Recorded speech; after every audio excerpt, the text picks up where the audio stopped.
Hey guys, and welcome to a new book discussion video. Today's book to be discussed is Slayer by Kiersten White. I absolutely love Kiersten, okay, and Buffy the Vampire Slayer is one of my greatest loves ever. In Slayer we focus on Nina and her twin Artemis. They are at what's left of the Watchers Academy. Her twin has Watchers training, but she just assists the other Watchers, and Nina herself is the castle medic. She absolutely hates Slayers, and Buffy in particular, because her father died protecting Buffy, but now, thanks to Buffy, Nina is not only a Slayer, but she is the last Slayer ever. I have been so excited for this because Buffy, but at the same time I wasn't entirely sure what to expect from it. And I know there are some mixed opinions on Slayer, mostly from fans of the show, but honestly Slayer went above my expectations. Despite knowing how spin-offs work, I was still really excited, but I don't think I was expecting it to fit with the world of Buffy as well as it actually did. And after I finished reading Slayer, I went rushing off to Goodreads to find other people to squeal about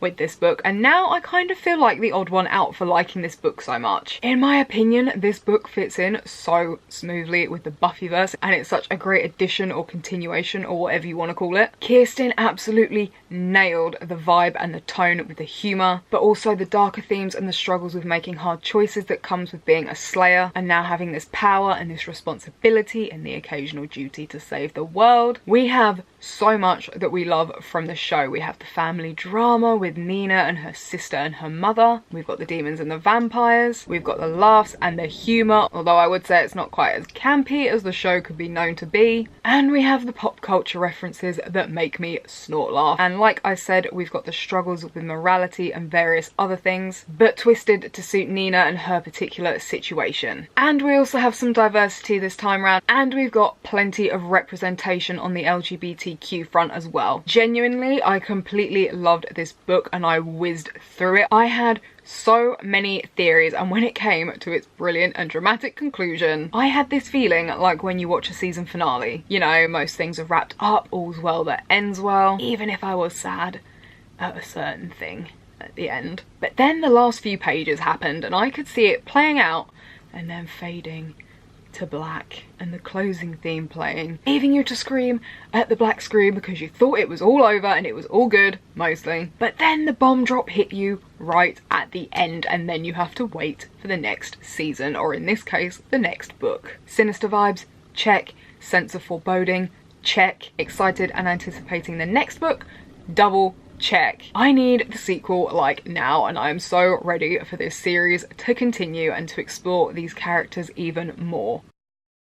Now, I love Buffy, like I said, but I did not read the comic. Although I did end up reading the Wikia to find out what happened post season 7 and what actually took place in the comics and to get a general gist of it. This book takes place after everything in the comics with the Seed of Wonder, about 2 months after, I think. I personally feel like you can get away with reading this if you haven't watched Buffy or haven't read the comics, but it is going to depend on your reading taste. Looking at this critically and removing my fangirl brain, if you haven't watched Buffy, Kiersten is pretty vague about some events that have happened. She just kind of mentions the odd thing that's happened, so you know what's gone down, and so you have a rough idea of what's happened to lead us up to this point and how things currently are in the world of Buffy. Meaning there could be some low-key spoilers for the series, and particularly the season finale, but without too much detail because she doesn't really delve into the nitty-gritty details of everything, because you know 7 seasons is pretty hard to boil down without info dumping for a million pages. If you're cool with being told Buffy did this and now this happened without any further detail, then you're good. I should also say that mentions of certain characters and events are going to go completely over your head if you haven't watched the show. Some characters when they make cameos aren't named, but if you've watched the show you can tell who it is by something they said or by description. I do feel like you can get to grips with the world if you haven't watched the show and what's going on and what has gone on, but like I said, it's going to depend on your personal preference as a reader and how much information you need to have. If you're like me and you have watched Buffy but you have not read the comic, you should be fine. I will admit though to a moment of slight confusion when I started reading this, because I could not recall what the hell the Seed of Wonder is or what season it was from, and then it clicked that it must be from the comic. The world building is woven into the plot and the narrative with little extra tidbits dropped here and there, like mentions of characters and events that are going to be familiar to watchers of the show, but you swiftly learn how everything works and what Buffy changed and how and why, and I will admit that some of it was a bit of a refresher for me.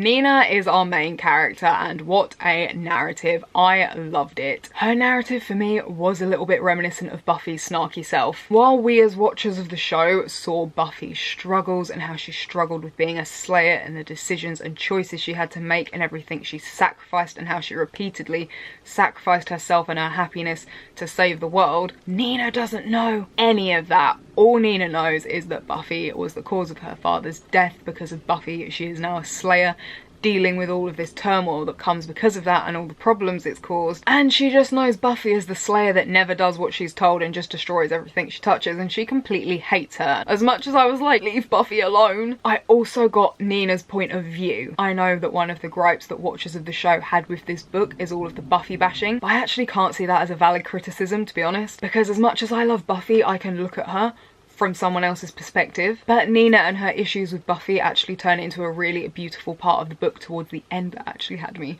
choked up a little bit, I can't lie. Anyway, my heart hurt for Nina so much throughout the book. She's basically been relegated to being the medic and sidelined and ignored even by her own mother, who forbid her from doing Watcher's training, which is why she carved out that little niche for herself as the medic. And when Eve showed up and was supportive and proud of her and kind to her, and Nina wanted her approval, which is something she hasn't had before, and so wanted to do the Slayer thing because no one has ever treated her that way before, ouch. Nina just feels so unimportant and so unneeded, and yeah, I felt for her, okay? Especially when people started crapping all over her new abilities and making her feel bad for them. Over the course of the book, we see her really come to terms with being a Slayer and what being a Slayer means, and I honestly found that story arc of hers so beautiful to read, especially when it culminated in that moment with Buffy. I loved watching her go from completely hating Buffy to coming to understand her and why Buffy made the choices that she did and how hard it was for her to make those choices. But I also enjoyed reading about the struggle that she had to reconcile her healer self with her new Slayer self, and you know, the instinct to punch first and ask questions later. I really do feel like she's been freed from this little box she was stuck in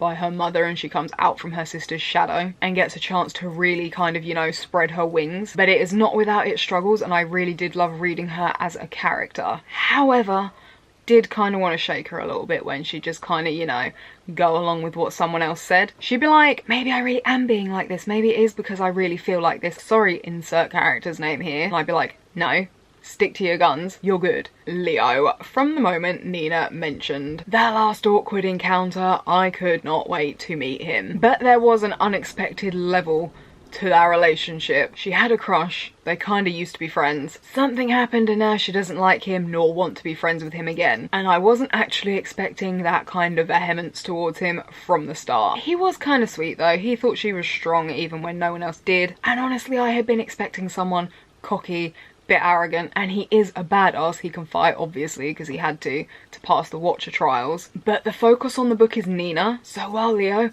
does get a couple of moments, there's not too much of him showing off or the focus being more on him and what he can do than on Nina. And the more I thought about it, the more I realised that we didn't have any of those cliche training scenes that we get in some YA books. You know the ones I'm talking about. I can literally think of one straight off the top of my head, straight from The Covenant, and I love that series, and you know I love that series. There was none of that, them sparring and oh no, he's fallen on top of her, oh they nearly kissed. There was none of that kind of thing. I shit you not, Nina clocks herself in the head with a nunchuck and knocks herself out. I just appreciated that we didn't have him being a badass left, right and centre and being too hero-y when he is not the hero of the book, but he kind of stepped back, supported her, believed her, listened to her and helped her as was needed, like, you know, a Watcher should. He freaking watched. I guess I actually kind of forgot a little bit that he is actually a Watcher. On to Artemis. She is Nina's twin and she is a lot more serious than Nina. She has all these duties and all these chores around the castle and she basically helps to run it. To borrow Nina's description, she is precise and powerful and she's the best of all the Watcher trainees. But you know, she kind of failed the final test, so hence why she's running around doing everything for everyone else. I had a very interesting relationship with Artemis throughout the course of this book. I wasn't entirely sure that I would like her at the beginning from some of the things that Nina said, but I did love the bond between the two of them and how she looked after Nina and protected her, and I really felt for her when I realised just how much she'd done for Nina and why. But she did start to grate on me when she continued to act like Nina's babysitter. Don't get me wrong, I got what she was struggling with and I got why, but she was so so freaking derisive of her at some points. And then when Honora showed up, she believed whatever Honora said over Nina, even though they supposedly had this really strong bond, and she'd done all of this to look out for her sister because she cares about her so much. And like Nina actually said at one point in the book, they obviously weren't as close as they actually thought. They supposedly had no secrets from each other, but clearly did. And I think that their main problem was lack of communication, and I was kind of sad to see the strife between the two of them after we'd seen how strong a bond they had at the beginning, even though I kind of recognised that it was a bit of a not great thing for Artemis. But I just got irritated with her because Nina was quite alone and she was struggling with everything and these new changes. And the one person that has always had her back thought that she was unworthy and incapable. And I have my suspicions about how things are going to go with her in future books based on her behaviour in this one. Quick shout out to Reese, who earned his place in my heart after the Hellhound incident, when he was more concerned and upset about the fact that there were more books that he didn't know about.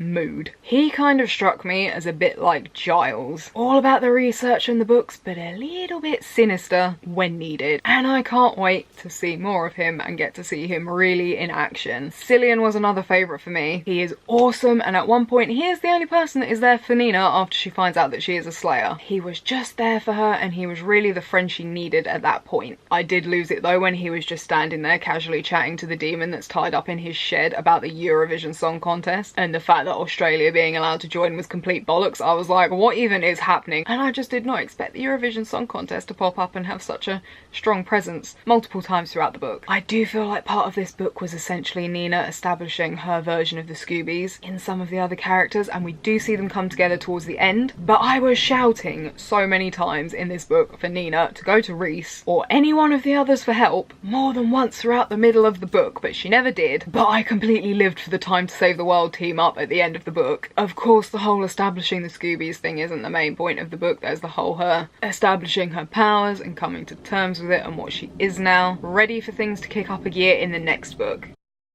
The opening was a bit of a wild ride, the speculation of who the hunter is, the word apocalypse being bandied about, and I had a few moments of whoa throughout just the prologue. After the intriguing opening, we swiftly dive into the world of the Watchers, post-Buffy breaking things. The initial chapter is peppered with references to what happened to intrigue you, along with a prophecy that lines up with the prologue, and you know, hello, more intrigue. And then to add to the intrigue, we have Nina having some odd feelings. And then the Hellhound attack, all in chapter 1.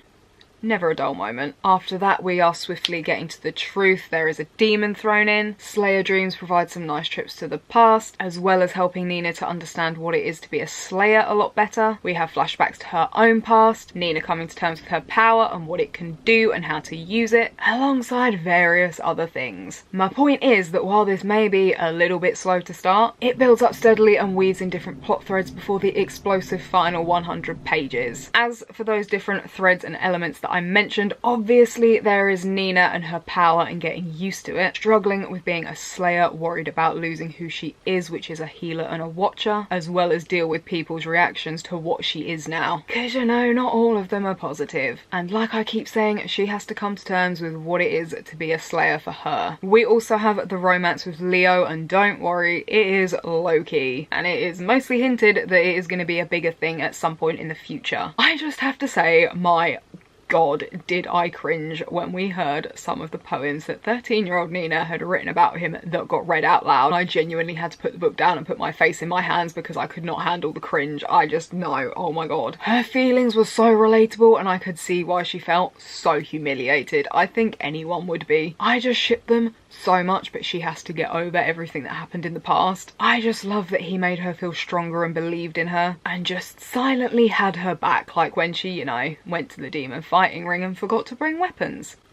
As you do. Another interesting plot thread was the dynamic of the Watchers Council, because they are trying to repair themselves after everything that has happened, and you know, the fact that they now finally have a Slayer again. Watcher tradition is at breaking point because it's pretty much useless at this stage, but some are clinging on to it. I have to be honest, a small part of me did relish seeing it all come crashing down. Maybe at one point in Slayer history they were genuinely needed to help the Slayers, but I feel like by Buffy's point they've become pretty obsolete. delete, especially once there was more than one Slayer. We also have the dynamics of Nina, Artemis, and their mother. I really felt for Nina. Her mother made it pretty clear that she had a favourite twin. I was sure there was a reason, but it was still pretty painful to read about Nina's feelings and how she felt about herself, which is why I enjoyed seeing her come into her power and figure herself out so much. I have to be honest, I did get pretty frustrated right around the point when Honora returned, because there was a lot of misunderstandings and Nina was being isolated and there was some petty arguing and it was just frustrating, especially as Artemis refused to believe her about Honora, and I wanted to punch Honora so damn much because I think everyone who's read this book knows that Honora was up to no good and that she was clearly full of shit. No, there are not as many vampires in this as there are in Buffy, but Buffy is called Buffy the Vampire Slayer. Vampires, therefore, were the main focus. I feel like in contrast to that, Slayer is going to be embracing the other creatures of the Buffyverse, and to be honest, I don't have a problem with that. Things have seriously changed this book, and if you look at it one way, vampires are kind of a finite resource right now, so if she goes around stabbing one every freaking chapter, there's gonna be none left. Yes, this book is in the Buffyverse, but it's a spin-off and no one said it had to be saturated with vampires. Nina is different to Buffy, and what she wants to achieve sets us up to be spending a lot of time with the demons of the Buffyverse. And I am seriously actually really excited to explore more of the demon lore in this series. The thing is, I am so freaking sure that people would have complained to no end if this book was full of vampires and if Leo turned out to be a vampire and we just basically had all of the vampires with the odd demon, because they'd then turn around and say that the book is basically exactly like the show but without Buffy, and then they'd be on Nina even more for not being as good as Buffy. Do you see what I mean? In my opinion, Slayer is meant to be different and bring new things into the Buffyverse rather than doing the same thing that we've already seen again. That is it for the spoiler-free section. Now it is time to turn away if you have not read the book and do not want to be spoiled, because I am going to get into some serious spoiler territory so I can squeal about some more things in this book that I love.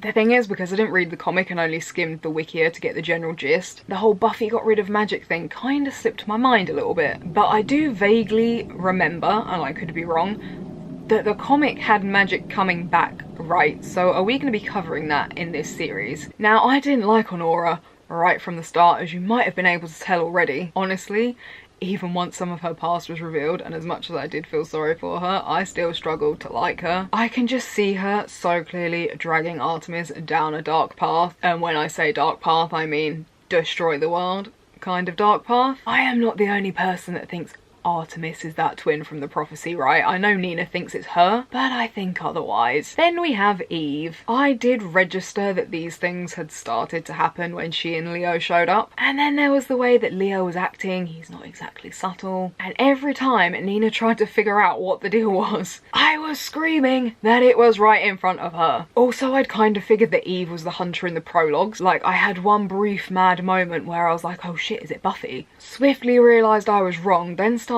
to think about who else it could be, and I did actually think it was Eve at one point, and I was just so proud of myself and so smug. Imagine my shock when it turned out Imogen was the hunter, and that little reveal was whacked right in there at the end. Jesus Christ, I must have missed every damn clue that pointed to her, because I was so freaking shook. And then to find out that she had changed her initial goal. Another surprising plot twist was Leo and what he is. Can't say I'm surprised because Buffyverse, so of course. But he is part demon this time instead of being a vampire. And I actually didn't suspect anything odd about him in the beginning. I actually thought he was normal, although I guess it is quite suspicious that he was seemingly so chill and normal. But like I said, he was acting weird, and once I had my suspicions about his mother, I figured that he must be something. But I wasn't entirely sure what he could be or what the deal was. The lore that was associated with him, like the gravity thing, was also a really interesting surprise for me too. And I'm intrigued to see how it's gonna play out in future books,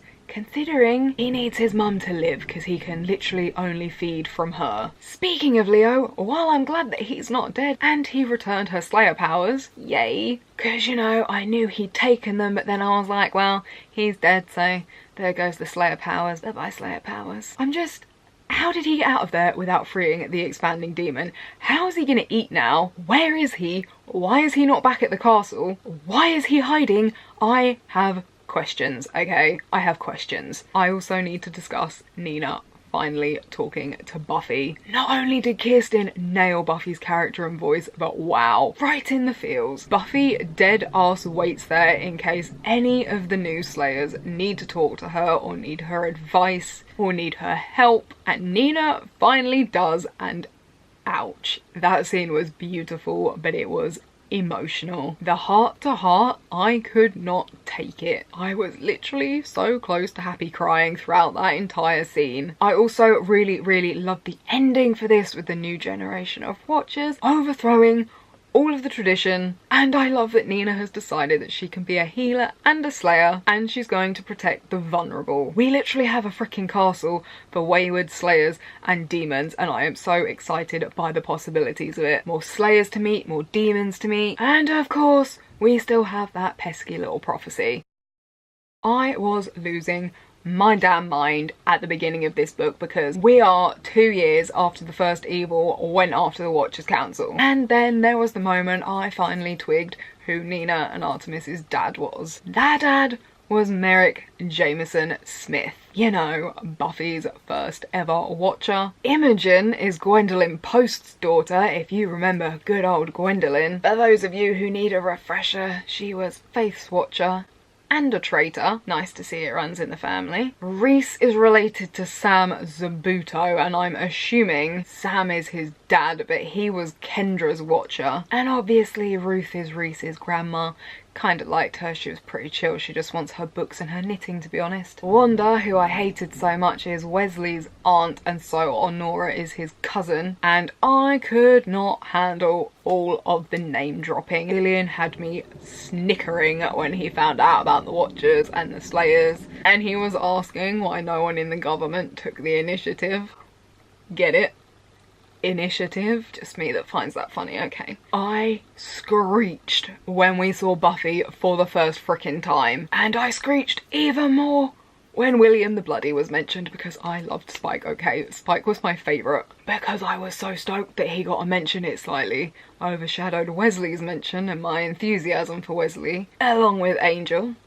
Sorry. When Faith appeared in Nina's dream, my god, I screeched when I realised it was her. From when she said she'd been asleep for a year and the whole 5x5 thing. Overall, I really enjoyed Slayer, to the extent that I feel like after seeing what other fans of the shows have had to say over on Goodreads about this, that I have to overly justify why I like this book so much. I ended up giving it 5 out of 5, and I genuinely did not have a problem with it. I feel like Kirsten has done an excellent job at making this accessible to fans and to non-fans, and capturing the spirit of Buffy. I very much feel like while this book is awesome, it's also setting everything up for the next book. So that was my discussion for Slayer. I hope you guys enjoyed it. Let me know down below what you have thought of Slayer, if you have read it, but if you have anything spoilery to say, come and chat to me on Twitter about it. I'll put all of my social media down below. I post book discussion videos every Monday, so for more similar content, feel free to hit that subscribe button, and I will see you guys next video.